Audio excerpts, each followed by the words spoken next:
Hello friends আমি চলে এসেছি কার্তিক নতুন ইউটিউব চ্যানেল কুইসাইড কিচেনে। আজ আবার একটা নতুন রেসিপি নিয়ে আজকে রেসিপি হচ্ছে কুমড়ো ভাজা। তো কুমড়ো ভাজা রেসিপি বানানোর জন্য কী উপকরণ লাগে দেখাবো। তার আগে একটা কথা বলে দিই, আমার চ্যানেলে যেসব ভিডিও ছাড়া আছে আপনাদের যদি ভালো লেগে থাকে অবশ্যই লাইক কমেন্ট শেয়ার করবেন, বেশি বেশি করে শেয়ার করবেন। আপনি যদি আমার চ্যানেলে নতুন হয়ে থাকেন প্লিজ সাবস্ক্রাইব করে দেবেন, আমার চ্যানেলের নোটিফিকেশানটা অলে করে দেবেন যাতে আমার ভিডিও আপনাদের কাছে আগে পৌঁছে যায়। তাহলে চলুন কুমড়ো ভাজা রেসিপি বানানোর জন্য কী কী উপকরণ লাগে আসুন দেখাই।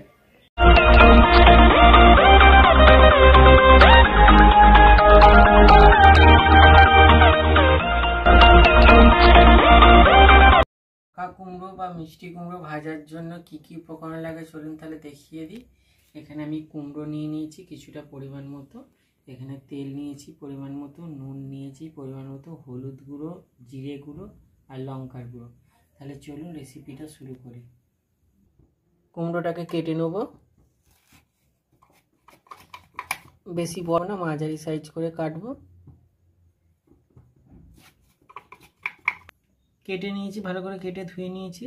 এবার আমি এর মধ্যে দিয়ে দেবো লঙ্কার গুঁড়ো, হলুদ গুঁড়ো, জিরে গুঁড়ো আর নুন। ভালো করে মাখিয়ে নেব। গ্যাসটা জেলে কড়াটা বসিয়ে দিয়েছি, কড়াটা গরম হয়ে গেছে। আমি কড়াইয়ের মধ্যে তেল দিয়ে দেবো। তেলটা গরম হয়ে গেছে, এবার ভেজে নেব।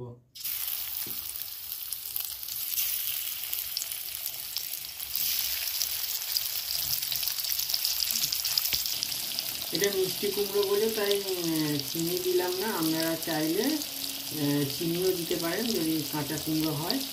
আমি এটাকে হালকা, বেশি ভাজবো না, কড়া করে হালকা ভাজবো। আর গ্যাসটা কমিয়ে ভাজতে হবে, হালকা আছে, লাল করে ভাজবো না, হালকা ভাজবো। উল্টে পাল্টে একটু হালকা লাল করে ভেজে নেব। কুমড়োগুলো ভেজে নিয়েছি, তুলে নেবো আর এইভাবে সবগুলো ভেজে নেবো। দেখুন আমার কুমড়ো ভাজা, মিষ্টি কুমড়ো ভাজা রেসিপিটা রেডি হয়ে গেছে। এই রেসিপিটা যদি আপনাদের ভালো লেগে থাকে অবশ্যই লাইক কমেন্ট শেয়ার করবেন ও বেশি বেশি করে শেয়ার করবেন। আর প্লিজ সাবস্ক্রাইব করে দেবেন, আমাদের পাশে থাকবেন। চলুন তাহলে দেখা হচ্ছে নেক্সট ভিডিওতে।